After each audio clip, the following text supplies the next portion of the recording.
Acts 14, the message. When they got to Iconium, they went, as they always did, to the meeting place of the Jews and gave their message. The message convinced both Jews and non-Jews, and not just a few either. But the unbelieving Jews worked up a whispering campaign against Paul and Barnabas, sowing mistrust and suspicion in the minds of the people in the street. The two apostles were there a long time, speaking freely, openly, and confidently as they presented the clear evidence of God's gifts, God corroborating their work with miracles and wonders. But then there was a split in public opinion, some siding with the Jews, some with the apostles.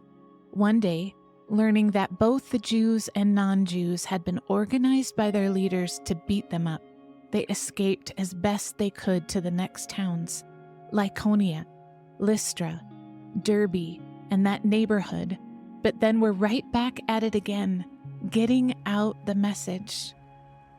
Gods or men? There was a man in Lystra who couldn't walk. He sat there, crippled since the day of his birth. He heard Paul talking, and Paul, looking him in the eye, saw that he was ripe for God's work, ready to believe, so he said, loud enough for everyone to hear, "Up on your feet." The man was up in a flash, jumped up and walked around as if he'd been walking all his life. When the crowd saw what Paul had done, they went wild, calling out in their Lycaonian dialect, "The gods have come down. These men are gods." They called Barnabas Zeus and Paul Hermes, since Paul did most of the speaking. The priest of the local Zeus shrine got up a parade, bulls and banners and people lined up to the gates, ready for the ritual of sacrifice. When Barnabas and Paul finally realized what was going on, they stopped them. Waving their arms, they interrupted the parade, calling out, "What do you think you're doing? We're not gods. We are men just like you, and we're here to bring you the message, to persuade you to abandon these silly God superstitions and embrace God Himself, the living God. We don't make God. He makes us, and all of this, sky, earth, sea, and everything in them.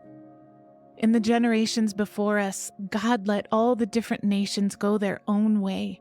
But even then, He didn't leave them without a clue, for He made a good creation, poured down rain, and gave bumper crops.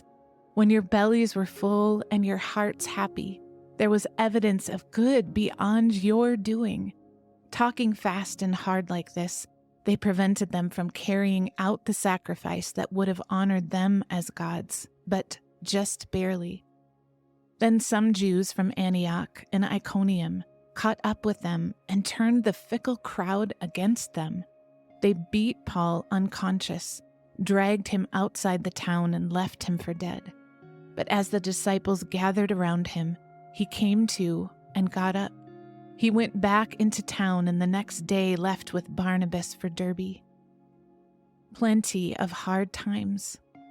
After proclaiming the message in Derbe and establishing a strong core of disciples, they retraced their steps to Lystra, then Iconium, and then Antioch, putting grit in the lives of the disciples, urging them to stick with what they had begun to believe and not quit, making it clear to them that it wouldn't be easy.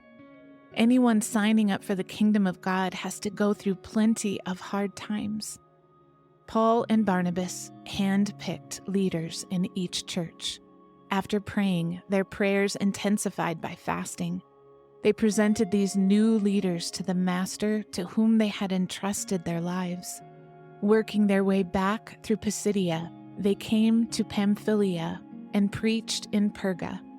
Finally, they made it to Attalia and caught a ship back to Antioch, where it had all started, launched by God's grace and now safely home by God's grace. A good piece of work. On arrival, they got the church together and reported on their trip, telling in detail how God had used them to throw the door of faith wide open so people of all nations could come streaming in. Then they settled down for a long, leisurely visit with the disciples.